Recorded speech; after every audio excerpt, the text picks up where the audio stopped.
के साथ। नमस्कार, सिटी वाराणसी लाइव में आप सभी का स्वागत है। मैं हूं अमित मिश्रा। आइए नजर डालते हैं आज की खास खबरों पर। बीएचयू इमरजेंसी विभाग के बाहर पूर्व आईपीएस अमिताभ ठाकुर का धरना, पत्रकार के साथ मारपीट करने वाले बाउंसर्स के खिलाफ कार्रवाई की उठाई मांग। श्री राम शर्मा आचार्य जी के सप्ताह आंदोलन को धरातलीय स्वरूप देने हेतु जोन कार्यालय का हुआ उद्घाटन। नमामि गंगे ने स्वच्छता अभियान के तहत गंगा जी में सफाई कर दी, पूर्वजों को श्रद्धांजलि। और कांग्रेस नेत्री परिणीति शिंदे पहुंची काशी, कहा भाजपा सरकार में महिलाओं के अस्तित्व और उनके सम्मान को किया गया। और अब समाचार विस्तार से। बीएचयू के मल्टी स्पेशलिटी के ओपीडी में बाउंसरों द्वारा पत्रकार के साथ मारपीट के मामले में पूर्व आईपीएस अमिताभ ठाकुर ने 3 सूत्रीय मांगों के साथ अपना धरना प्रारंभ किया। काशी विश्वविद्यालय स्थित मल्टी सुपर स्पेशलिटी के यूरोलॉजी ओपीडी में बाउंसरों द्वारा पत्रकार के साथ मारपीट के मामलों को लेकर पूर्व आईपीएस अधिकारी अमिताभ ठाकुर बीएचयू पहुंचे, जहां उन्होंने बीएचयू चीफ डॉक्टर एवं अन्य अधिकारियों से वार्तालाप करने के बाद 3 सूत्रीय मांग को लेकर धरने पर बैठ गए। धरने की सूचना के बाद बीएचयू प्रशासन और पुलिस प्रशासन में हड़कंप मच गया। इस बात की खबर होने पर एसीपी भेलुपुर भी मौके पर पहुंच गया और उन्होंने पूर्व आईपीएस को समझा बुझाकर धरना समाप्त करवाया। पूर्व आईपीएस अमिताभ ठाकुर ने कहा कि बीएचयू अस्पताल में बाउंसरों को तत्काल हटाया जाए। लोगों के साथ मारपीट मामले में गिरफ्तारी अभी तक नहीं हुई है।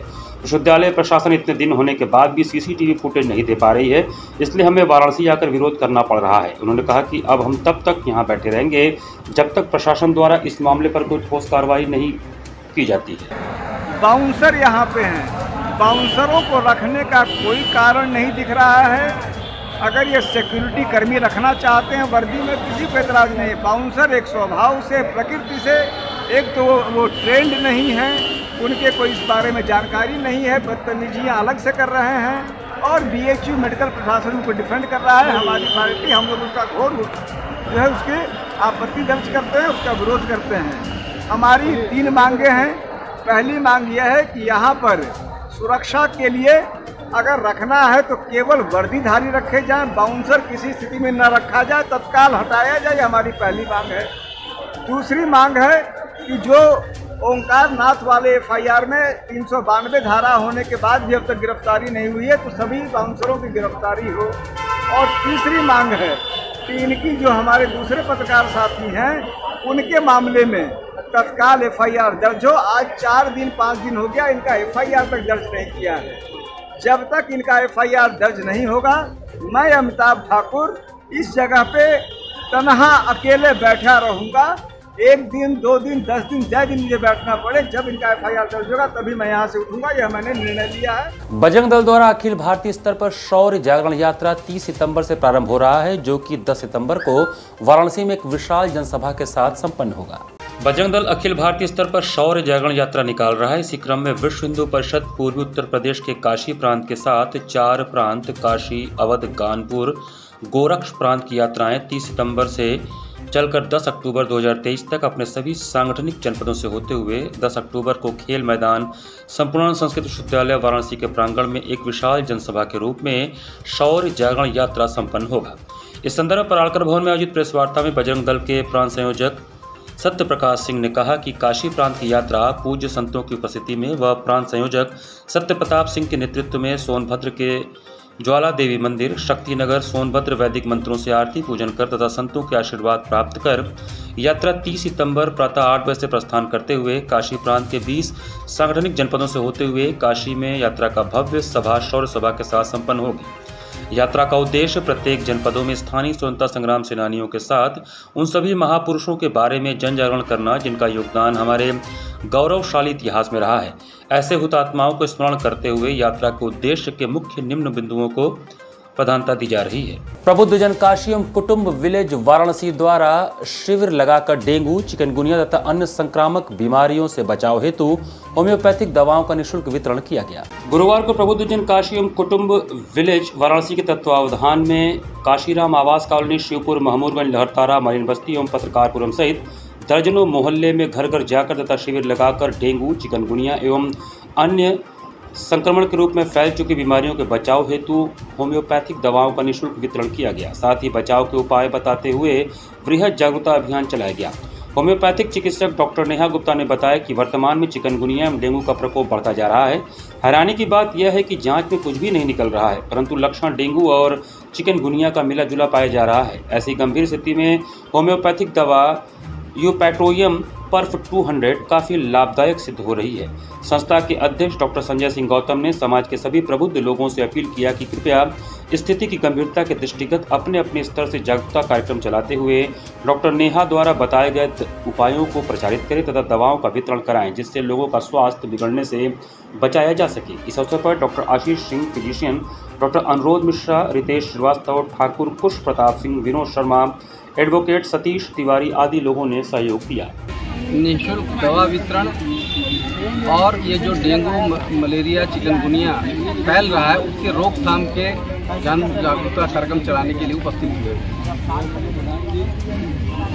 पूरे बनारस शहर में हर तीसरा परिवार इस रोग से ग्रसित है और पीड़ित है। ऐसे में हम सबको ये ध्यान में आया कि नहीं, यह है एक प्रिवेंटिव मेडिसिन होम्योपैथी की यूपैटोरियम पर्फ ये देना चाहिए। इससे इसके सेवन करने से लोग इस बीमारी से बच जाएंगे और जो लोग बीमारी से ग्रसित हैं इसी दवा के सेवन से वो ठीक भी हो जा रहे हैं। इसलिए हम सब दवा वितरण के लिए और जन जागरूकता कार्यक्रम चलाने के लिए यहाँ आए हुए हैं।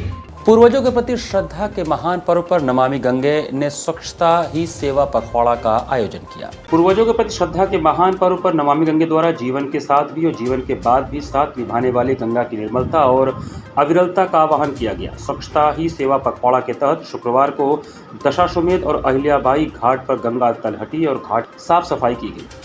लाउड स्पीकर से गंगा तट की स्वच्छता बनाए रखने की अपील की गई। हमारे पितरों को मोक्ष की प्राप्ति करने वाली मां गंगा की आरती उतारी गई। गंगा आरती और साफ सफाई के पश्चात नमामि गंगे काशी क्षेत्र के संयोजक राजेश शुक्ला ने कहा कि गंगा हमारे जीवन काल और मृत्यु उपरांत भी हमारा साथ निभाती हैं।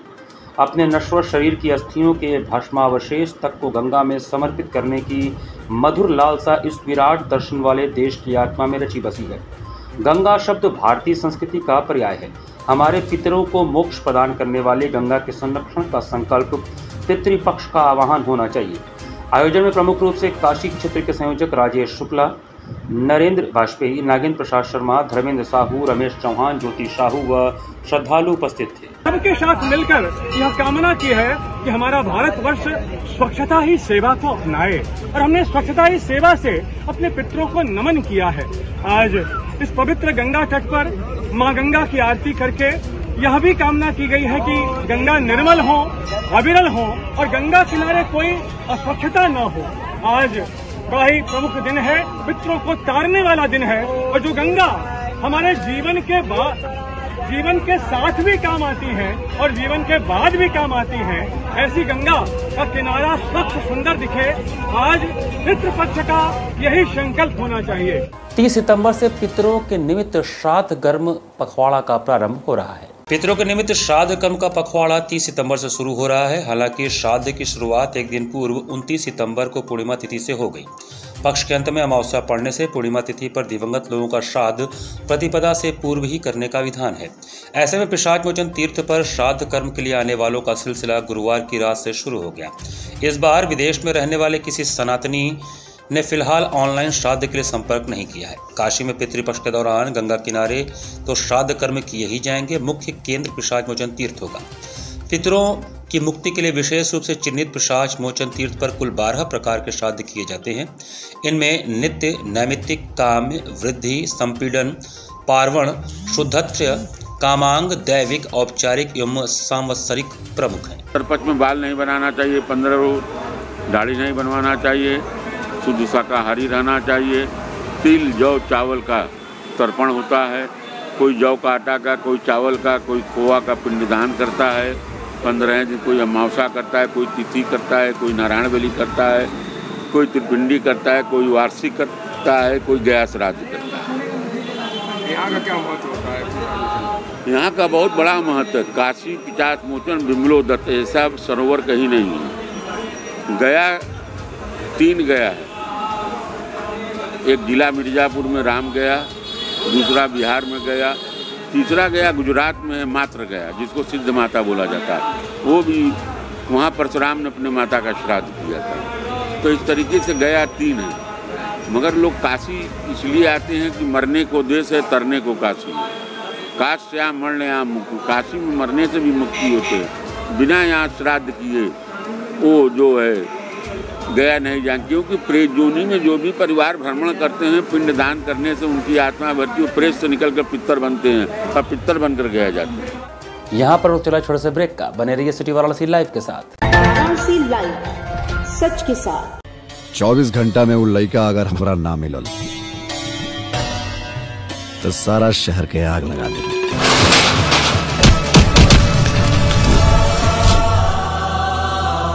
मन के भंवरा JMS प्रस्तुत शांति प्रोडक्शंस कृत प्रोड्यूसर सुभाष यादव। अगर कोनो भी सूरत में जनता के वोट देवे से रोकल गई तो हम बोलब ना, सीधा ठोकब। डिजिटल पार्टनर फटाफट डिजिटल, HS पवन द्वारा निर्देशित प्रजातंत्र। आज वर्दी बोल रहा बा। रितेश पांडे, काजल राघवानी अभिनीत एक संपूर्ण पारिवारिक फिल्म जल्द ही आपके नजदीकी सिनेमाघरों में। प्रजातंत्र, producer Subhash Yadav, digital partner फटाफट डिजिटल, HS पवन द्वारा निर्देशित और रितेश पांडे, आराधना मिश्रा और कल्पना जी के सुरीले गानों से सजी एक संपूर्ण पारिवारिक फिल्म। वाराणसी लाइव, सच के साथ। ब्रेक के बाद आपका स्वागत है। गायत्री शक्तिपीठ नगवा में गायत्री परिवार के जोन एवं उप जोन कार्यालय का उद्घाटन हुआ। शुक्रवार गायत्री शक्तिपीठ नगवा वाराणसी के प्रांगण में गायत्री परिवार जोन एवं उप जोन कार्यालय के उद्घाटन कार्यक्रम का आयोजन सुबह 8 बजे से शुरू हुआ। सर्वप्रथम गायत्री शक्तिपीठ नगवा की यज्ञशाला में 5 कुंडी गायत्री महायज्ञ को पूरे गायत्री विधि विधान संपन्न किया गया। अग्रेतर क्रम में वैदिक मंत्रोच्चार के साथ वरिष्ठ गायत्री साधक एवं सहायक प्रबंधक ट्रस्टी डॉक्टर विंध्याचल सिंह ने वैदिक मंत्रोच्चार के बीच नारियल फोड़कर एवं फीता काटकर औपचारिक रूप से केंद्रीय जोन उप जोन कार्यालय का उद्घाटन किया। कार्यक्रम के मुख्य अतिथि NDRF के DIG मनोज कुमार शर्मा को गायत्री मंत्र चादर एवं पुष्प गुच्छ भेंट कर सम्मानित किया गया। मुख्य अतिथि मनोज कुमार शर्मा ने गायत्री परिवार द्वारा चलाए जा रहे सप्त आंदोलन की प्रशंसा करते हुए कहा कि अब वह दिन दूर नहीं जब मनुष्य में देवत्व एवं धरती पर स्वर्ग का अवतरण होगा। कार्यक्रम को संबोधित करते हुए जोन समन्वयक मान सिंह वर्मा ने बताया कि युग ऋषि परम पूज्य गुरुदेव पंडित श्री राम शर्मा आचार्य जी के विचारों को घर घर तक पहुंचाने के लिए उत्तर प्रदेश को 4 जोन में बांटकर केंद्रीय योजनाओं को लागू किया जाता रहा है। कार्यक्रम में चित्रकूट उप जोन समन्वयक कमाशंकर द्विवेदी ने कार्यकर्ताओं को जन्म शताब्दी वर्ष 2026 व युग सृजता झांसी युवा कन्या कौशल शिविर सुल्तानपुर की योजनाओं को बताया। रविवार को फुलवरिया वाराणसी स्थित त्रिलोचन वाटिका में होने वाले जिला युवा सम्मेलन एवं जिला स्तरीय गोष्ठी अधिकाधिक युवाओं एवं साधकों को पहुंचाने हेतु अपील किया गया। कार्यक्रम में मुख्य रूप से हरिशंकर, पूर्णिमा भारद्वाज, गंगाधर उपाध्याय, डॉक्टर रोहित गुप्ता, रमेश आचार्य, शिव गोविंद यादव, हरगोविंद यादव, डॉक्टर भगवान दास जायसवाल, बेचूलाल, ओम कुमार, हरिशंकर मौर्य, विजय सिंह, रमाकांत पाठक, वीरेंद्र विद्यार्थी, डॉक्टर उषा किरण सिंह, पूर्णिमा भारद्वाज, रेखा श्रीवास्तव एवं सभी ब्लॉकों के प्रतिनिधियों की उपस्थिति रही। गायत्री परिवार किस ढंग से कैसे लोगों तक पहुंच रही है और कैसे उनके अंदर यज्ञ और गायत्री को स्थापित कर रही है। इस ढंग से यहाँ पर एक जून में हमारे मान सिंह वर्मा करके आए हैं, जो बड़े उत्साही, बड़े अच्छे कार्यकर्ता हैं। उनके लिए एक ऑफिस का रिन्यूअल हुआ है, मैंने नए ढंग से उनकी ऑफिस बनाई गई है। उसी ऑफिस का आज इनागुरेशन था। महाराष्ट्र कांग्रेस कमेटी की कार्यवाहक अध्यक्ष परिणीति शिंदे ने पराड़कर भवन में प्रेस वार्ता के दौरान भारतीय नारियों का गुणगान किया। महाराष्ट्र कांग्रेस कमेटी की कार्यवाहक अध्यक्ष परिणीति शिंदे शुक्रवार को वाराणसी पहुंची। यहां उन्होंने पराड़कर भवन में प्रेस वार्ता कर कहा कि भारतीय नारी के शौर्य, बुद्धि, त्याग और सम्मान का दुनिया लोहा मानती रही है। उसे किसी की दया उपकार की जरूरत ही नहीं है। भारतीय नारी के सम्मान और स्वाभिमान को दुनिया सलाम करती है। रही बात महिला आरक्षण की, तो कांग्रेस ने हमेशा से महिलाओं को बराबरी का दर्जा देकर उनके सम्मान और स्वाभिमान की संवैधानिक लड़ाई को लड़ा। चाहे महिलाओं को मत देने का अधिकार हो या फिर महिलाओं को स्थानीय निकायों, पंचायतों में प्रतिनिधित्व करने की बात। कांग्रेस ने हमेशा से महिलाओं को आगे बढ़ने के लिए हर स्तर पर पहल किया। सन 1989 में स्वर्गीय राजीव गांधी ने सर्वप्रथम महिलाओं को वोट देने तथा स्थानीय निकाय चुनावों और पंचायत चुनावों में उनकी हिस्सेदारी सुनिश्चित करने का साहसिक पहल किया। बाद में यूपीए की सरकार में डॉक्टर मनमोहन सिंह ने स्वर्गीय राजीव जी के सपने को पूरा करने का प्रयास किया, पर उस समय के विपक्षी दल जो आज सत्ता में बैठे हैं, उन्होंने कांग्रेस की इस पहल का विरोध कर महिला आरक्षण बिल को पास नहीं होने दिया, जबकि कांग्रेस ने एक जिम्मेदार विपक्ष की हैसियत से महिला आरक्षण बिल को बिना किसी अवरोध के कुछ महत्वपूर्ण संशोधनों के साथ पास होने में सरकार की मदद की। कांग्रेस की मांग है कि मोदी सरकार महिला आरक्षण बिल में जातिगत आधार पर महिलाओं की जनगणना कराकर उसे अविलंब लागू करे, मातृशक्ति को अपनी राजनीतिक लाभ के लिए इस्तेमाल न करे। मैं पूछना चाहती हूं कि आखिर वह कौन सी वजह है कि जो महिला बिल पास करने के लिए सरकार संसद का विशेष सत्र बुलाती है, पर बिल पास होने के बावजूद वह उसे सन 2029 में यानी 10 साल बाद लागू करने की बात करती है। यानी सरकार की नीयत में खोट है। सरकार इस बिल के द्वारा सिर्फ और सिर्फ 2024 के चुनावों में महिलाओं के वोट का लाभ लेने के लिए उसका राजनीतिक लाभ लेना चाहती है। यानी 15 लाख काला धन की तरह यह भी एक चुनावी जुमला है। विगत 2014 से लेकर 2022 तक में भारत में महिलाओं के साथ हुए अपराध के आंकड़े निकाल लीजिए, सारा कुछ आपके सामने आ जाएगा।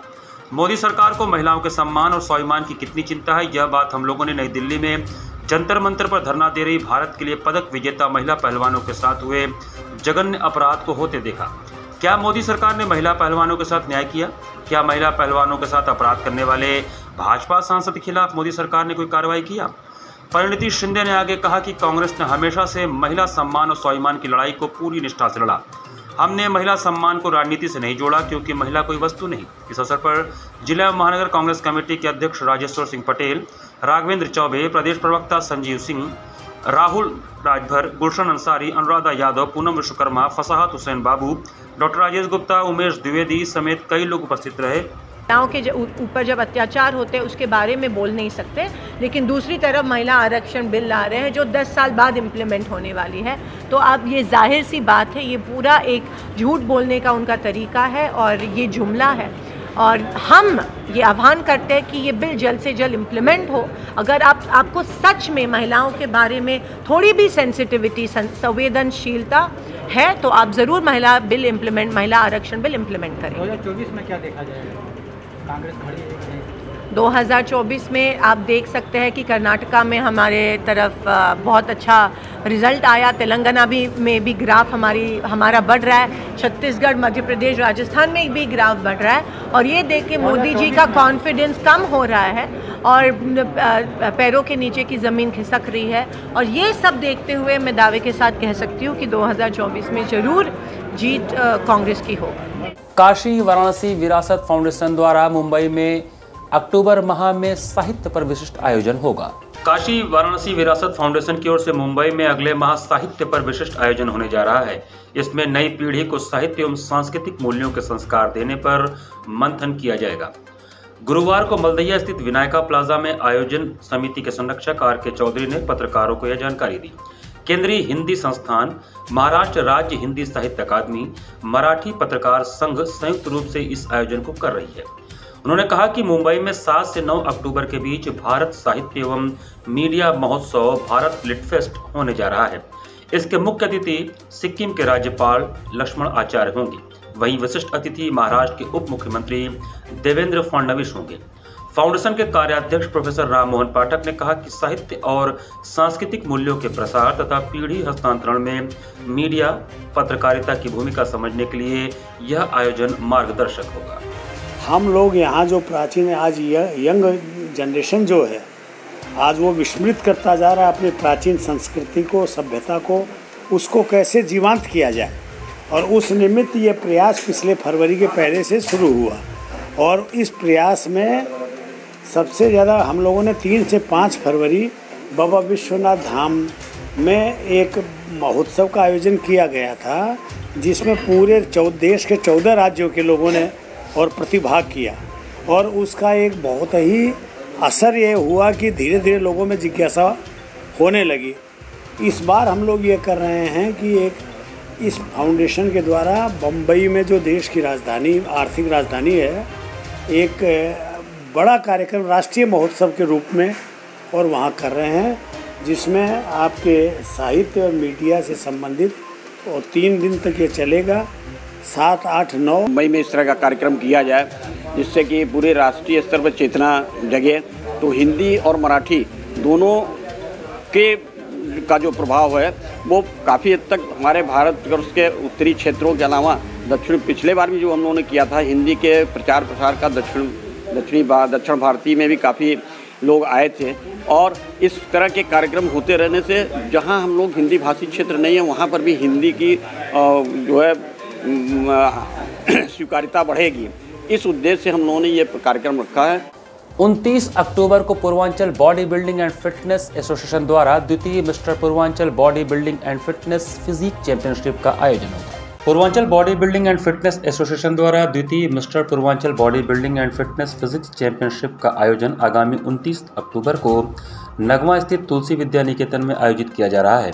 इस संदर्भ में कार्यक्रम के संयोजक अहमद फैजल महतो ने बताया कि इस आयोजन के दौरान शेरे बनारस का भी आयोजन किया जा रहा है।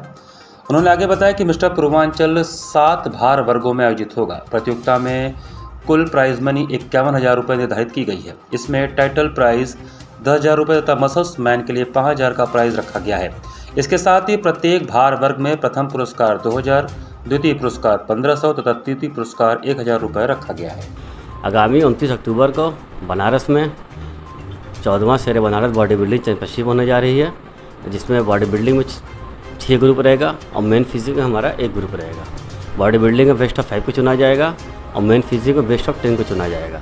इसमें 3 टाइटल होगा, ओवरऑल टाइटल, मसल मैन और प्रोग्रेसिव टाइटल। इसमें इसी के साथ हमारा पूर्वांचल बॉडी बिल्डिंग चैंपियनशिप होगी, जिसमें हमारे बॉडी बिल्डिंग में 6 ग्रुप रहेगा और मेन फिजिक में 1 ग्रुप रहेगा। बॉडी बिल्डिंग में बेस्ट ऑफ 5 को चुनेंगे और मेन फिजिक बेस्ट ऑफ 10 को। हमारे पूर्वांचल बॉडी बिल्डिंग चैंपियनशिप में टोटल 51,000 रुपये कैश मनी है, जो हर ग्रुप में फर्स्ट को 2,000 रुपया, सेकेंड को 1,500 रुपया और थर्ड को 1,000 रुपया कैश मनी दिया जाएगा। साथ में ट्रॉफी, सर्टिफिकेट और सप्लीमेंट दिया जाएगा। और टाइटल को 10,000 रुपया, मसल मैन को 5,000 रुपया। और इसमें टोटल जो प्लेयर पार्टिसिपेट करेंगे पूर्वांचल में, उनको मेडल और टी-शर्ट से सम्मानित किया जाएगा। जो बनारस के बॉडी बिल्डर पार्टिसिपेट करेंगे डिस्ट्रिक्ट और पूर्वांचल, उनका बॉडी वेट एक दिन पहले 28 अक्टूबर को किया जाएगा। वेट वाले ने किसी भी बनारस के बॉडी बिल्डर का वेट नहीं किया जाएगा। और जितने हमारे बाहर के प्लेयर पार्टिसिपेट करने आएंगे उनका बॉडी वेट 29 तारीख को, जिस दिन गेम है, मॉर्निंग में सुबह 9 बजे से 11 बजे तक होगा और 12 बजे हमारी चैंपियनशिप स्टार्ट हो जाएगी। और जितने प्लेयर पार्टिसिपेट करना चाहते हैं वो जल्द से जल्द अपना रजिस्ट्रेशन करा रहे हैं। रजिस्ट्रेशन ऑन है। और जो भी प्लेयर ऑनलाइन रजिस्ट्रेशन कराना चाहते हैं ऑनलाइन भी रजिस्ट्रेशन करा सकते हैं, हमसे संपर्क कर सकते हैं। और इसमें तो जितने भी प्लेयर हमारे शेर बनारस से पार्टिसिपेट करेंगे सभी प्लेयर को मेडल सम्मानित किया जाएगा और बेस्ट ऑफ 5 को सर्टिफिकेट, ट्रॉफी, सप्लीमेंट और टी-शर्ट सम्मानित किया जाएगा। दिल्ली के पकवानों के लिए प्रसिद्ध द ओल्ड दिल्ली रेस्टोरेंट अपना 5वां महा एनिवर्सरी मनाते हुए ग्राहकों को विशेष छूट दे रहा है। दिल्ली के डिशेस को काशीवासियों को परोसने वाले द ओल्ड दिल्ली रेस्टोरेंट ने अपना 5वां महा एनिवर्सरी मनाते हुए अपने ग्राहकों को 30 सितंबर से लेकर 15 अक्टूबर तक सभी डिश पर 10 से 15% की छूट दे रही है। द ओल्ड दिल्ली के फ्रेंचाइजी होल्डर पल्लव सिंह ने बताया कि रेस्टोरेंट पिछले 5 महीने के अंदर टेस्ट के मामले में ग्राहकों की पहली पसंद बन गई है। द ओल्ड दिल्ली रेस्टोरेंट के लिए उन्होंने बताया कि एनिवर्सरी का शुभारंभ शुक्रवार को अग्रिम हॉस्पिटल के डायरेक्टर डॉक्टर अविनाश सिंह और डॉक्टर श्वेता सिंह ने किया। यहाँ के मटन गलोटी कबाब्स, जो कि बनारस में कबाब्स अच्छे नहीं मिलते थे, जो मैंने सर्वे किया, और यहाँ पर आपको मटन गलोटी कबाब्स, बिरयानीज़ और वेज में सोया टिक्कास और काफ़ी अच्छे इनोवेटिव चीज़ें आपको मिल सकती हैं यहाँ पर। तो प्लीज़ एक बार आएँ और ट्राई करें। उम्मीद करता हूँ कि आप सबको पसंद आएगा और आप सबका प्यार मुझे मिलेगा। Thank you. खास चीज़ मटन गलोटी कबाब तो बहुत ही फेमस है यहाँ का, और यहाँ के सारे टिक्कास, तंदूरी आइटम्स बहुत अच्छे हैं। क्या कहना चाहेंगे काशी के ग्राहकों? काशी के ग्राहकों को ये कहेंगे कि बहुत अच्छे हैं और बहुत सारा प्यार मिलता है हमें उनके तरफ से, और बहुत प्रमोट करते हैं हमें। होम डिलीवरी छूट 10 से 15% की छूट अभी मैंने रखा है इनके लिए। होम डिलीवरी स्विगी और जोमेटो से अवेलेबल है, ऑनलाइन प्लेटफॉर्म से, और काफ़ी डिस्काउंट उसमें भी आपको मिल जाएगा स्विगी और जोमेटो पे भी। इसी के साथ सिटी वाराणसी लाइव का ये संस्करण में समाप्त करते हैं। मुझे दीजिए आज्ञा। नमस्कार।